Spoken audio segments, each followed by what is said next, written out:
আসসালামু আলাইকুম guys, welcome to electrician এর পক্ষ থেকে আজকে আপনাদেরকে দেখাবো একটি থ্রি ফেজের মেইন সুইচ কীভাবে সংযোগ করতে হয় বা লাগাতে হয় বা মেনটেনেন্স করতে হয়, এটা আপনাদেরকে দেখাবো। তো আসুন দেখুন, এখানে আমাদের এই একটা থ্রি ফেজের নতুন মেইন সুইচ আমরা বাজার থেকে ক্রয় করছি।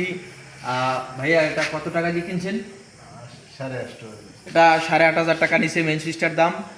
এটা এখন আমরা এই প্যানেল বোর্ডের সাথে সেটিং করছি। সেটিং করার পরে এই যে আমাদের উপরে যে তিনটা কেবল দেখতেছেন, এই তিনটা কেবল হচ্ছে আমাদের তিনটা ফেজ সোর্স বা উৎস যে যেটা বলে এই সোর্স এই জায়গা দিয়ে ঢুকছে। ঢোকার পরে এই যে এখানে আপনার যে 6টা কেবল দেখছেন, এই 6টা কেবল আমাদের ওই পাশের লোড, এখান থেকে আমরা লোড বের করে এখান থেকে নিয়ে এখন টুইস্ট করে ইনসুলেশন করে এবং আমাদের মোটর পর্যন্ত লাইন পৌঁছেছে।